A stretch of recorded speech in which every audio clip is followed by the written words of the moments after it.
Alright, all the cables are run. Not quite secured, but they're in there. Ethernet cable to the front tap. Runs through the stanchion bar. You must remove these screws, otherwise you're not going to fit it through. Remove this screw. Feed it through the loom. Turn the light on. Feed it through the loom. The cable comes under with the existing power cable. The cable makes a sharp 90 in there, so you need to be very gentle when pulling it up. Then that cable ends up inside the dash here, running across. We did not remove the dash. And you can see that cable ending here. And the power cable that was already there is here. So power and Ethernet for the front tap here. That Ethernet cable runs behind the dash, down the side, and we'll see that in a second. They're adding a second tap, or whatever, the driver's control unit. There was, let me see which was which.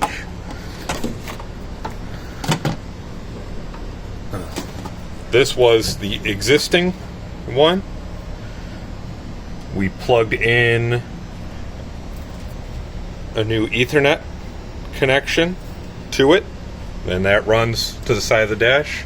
All these go to the same place. It has J1708, was already there.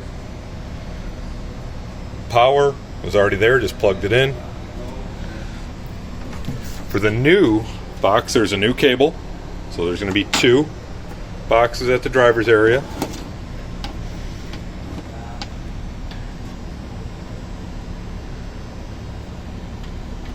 We ran another Ethernet. It's plugged in here. And I believe this was a power.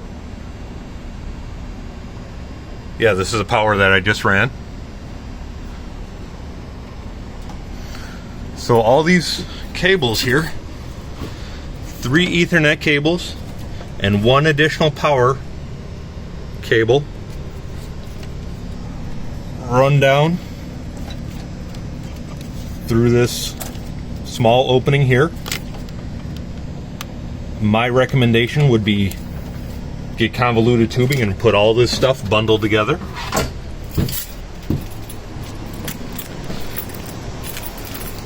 That makes its way outside the bus and exits here by the washer pump valves and all that jazz. Comes down. Again, I would recommend convoluted tubing. It's bundled up in this wire harness. And then it comes back up, and it's going to go through another hole up to the pillar behind the driver. The power cable from the front, let's see, I routed here with the Ethernet. It comes in here, loops around up into this loom that was already here for existing hardware. I fished a wire in there, and here it is coming out, ready to be attached to the connector that they used already. Also, while we're here, you can see the other connector, other power for the rear. No, not for the rear tap. This is for the modem or switch. And that routes here and joins back in with this whole bundle of wires. Again, I would recommend convoluted tubing and secure all that.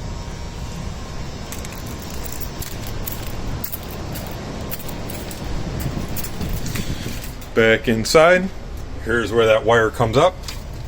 So we now have 4 wires, 3 Ethernet and a power for the switch, running up behind the driver's fan. You can see all that stuff inside here. Still needs to be secured, but here it is. From behind the driver's fan area,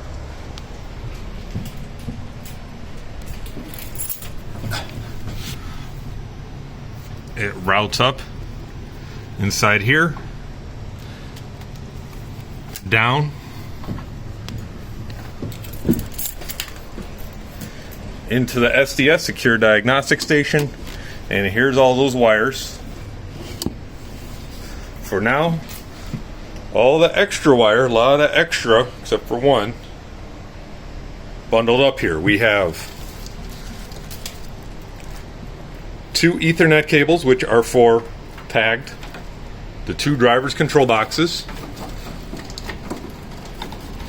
going to the switch. Get that up out the way.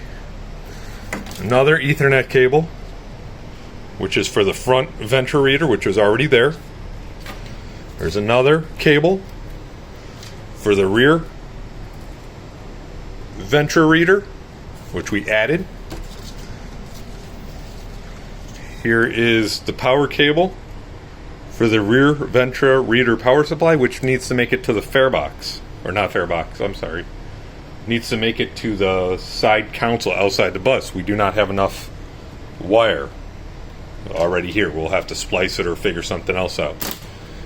And then this other one was power for the switch. The switch has been installed underneath the Ivan. One additional hole was put in. That's it, to mount it. They did that prior. Now these 2 big Ethernet, this big bundle, sorry. The smaller one, I believe, doesn't really matter. One of these Ethernet cables and a power wire goes to the rear of the bus. That routed up along the top here, you can see them. They are secured somewhat temporarily, tucked in behind the duct.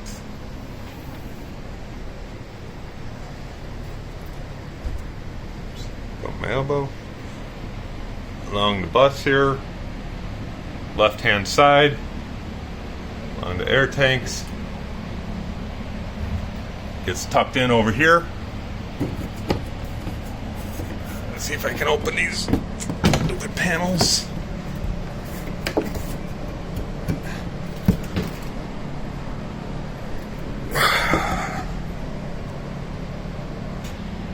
Continuing, they tuck in behind here. We fished them through. Here they are, up into these access panels and the hinge joint harness. We have pulled back this convoluted bellows. You can see the cables in there. We were able to fish them through. Inside here, they need to get secured, but there is this plastic tray that the harness is attached to. We will secure them to there. They cross over. The same story on the back half of the articulation. Another plastic panel can be secured to that. Cables fish through. There's a big plate here, pain in the butt. Those cables come through here. Again, will have to be secured. Don't know if this is the best, being secured to a hydraulic line or whatever this is. Running through. You can see it continuing on. Back inside the air ducting. And down. For now, we have run it through where the APC comes down and kind of tried to secure it to the wall to let engineering figure out what they want. Around the back, figure it can go into the stanchion bar about here. Follow this out, bring it in here, and run it up to the hole they've added for a second tap box right here.